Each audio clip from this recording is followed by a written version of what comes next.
Hey, salut tout le monde, c'est Jay pour Jay Productions Tuto et aujourd'hui, on fait la première partie du tutoriel pour apprendre à faire sa propre intro sur After Effects. Alors il y aura des petits passages sur Cinema 4D, mais ce sera que du bonus, vu qu'on va tout faire pour cette intro en tout cas sur After Effects. Donc ici, j'ai en fait un exemple d'intro. Je vais le mettre en écran entier et en intégrale pour voir un peu ce que ça donne. Voilà. Alors en fait, voilà, sur cette intro, j'ai combiné trois choses et je pense que ce sont les trois choses les plus importantes à avoir dans une intro. Il faut un texte en 3D, un fond, des effets visuels et c'est tout. Voilà, en fait, ce sont trois choses qu'il faut. Un fond, des effets visuels, un texte et c'est tout. Peu importe s'il est en 3D ou en 2D, vous pouvez très bien avoir une intro qui fasse un texte en 2D.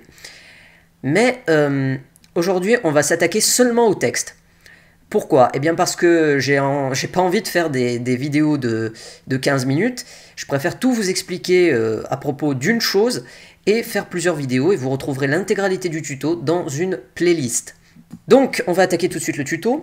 Alors commande N ou CTRL N pour PC, ça ouvre une nouvelle compo. Alors on va faire un truc, c'est que comme je fais des vidéos plus courtes, on va un petit peu plus insister sur, comment on fait avec des raccourcis clavier. Donc CTRL N, nouvelle composition. Alors dans ce tutoriel, on va apprendre à faire un texte en 3D. Donc on va tout de suite se saisir de l'outil texte, qui est juste ici, et on va entrer notre texte.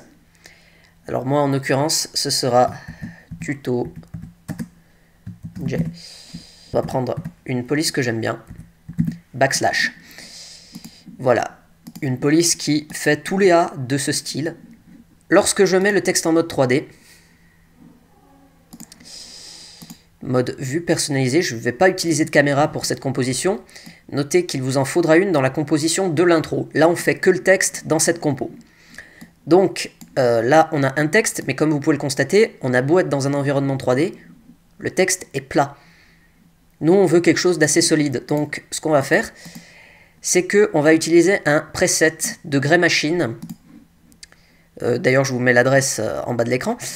Un preset de Grey Machine qui, en fait, a trouvé le moyen de convertir des textes en 3D, en solide 3D. On va dire là, on travaille sur un truc plat. Voilà, c'est une crêpe, quoi. C'est rien. On va ajouter de la solidité. Alors, pour ça, on va dupliquer le texte 5 fois. Alors CTRL D pour dupliquer, ou alors vous allez dans édition, dupliquer le calque. Ouais, voilà. On est à 5 textes ici. Je vais tous les dupliquer une fois pour en avoir 10. Et je vais les dupliquer 1, 2, 3, 4 fois. Je vais tous les dupliquer 4 fois pour en avoir 50, ok? Là, on est d'accord, j'en ai 50. Et lorsqu'on tourne, on a un paquet de texte empilé, mais sur la même position. C'est-à-dire que, pour faire simple, la position de ce calque est égale à celle-là. Voilà. Et c'est le cas pour tous les calques, ils ont la même position. Donc, on va aller dans Effets et paramètres prédéfinis ou dans Effets. Quoique, je ne sais pas si on peut accéder aux presets. Ouais, utilisez plutôt ce panneau Effets et paramètres prédéfinis.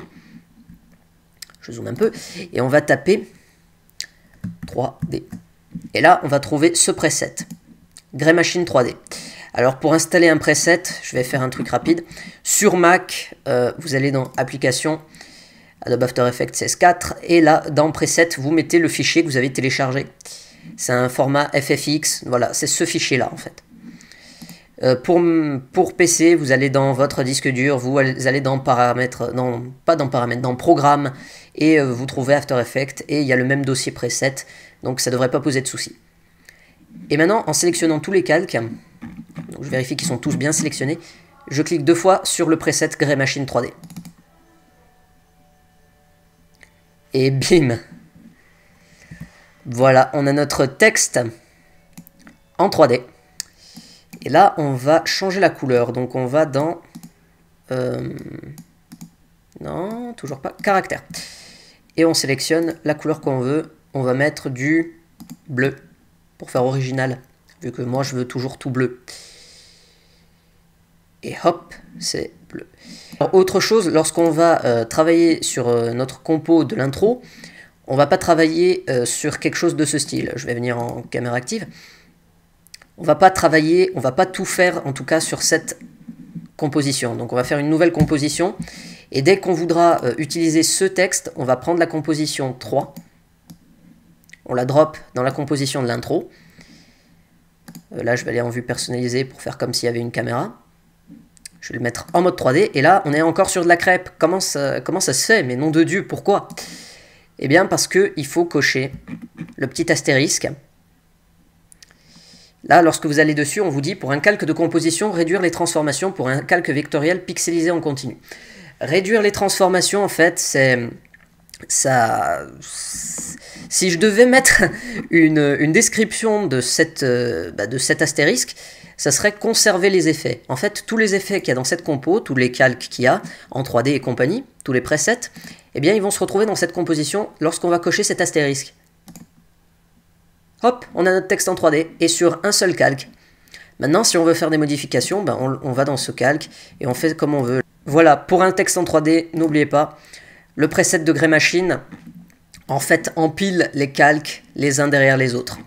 Donc tout ce que vous avez à faire, c'est sélectionner tous vos calques, appliquer l'effet de 3D Grey Machine. Une fois que vous avez tout ça, vous prenez votre composition, vous la mettez dans une autre composition et vous cochez le petit astérisque. Fin du tuto, voilà, et dans un prochain tuto, on apprendra à faire un background. Donc voilà, c'est la fin de ce tutoriel, enfin de ce mini tutoriel. On se retrouve dans l'épisode 2 de cette playlist pour la suite du tuto.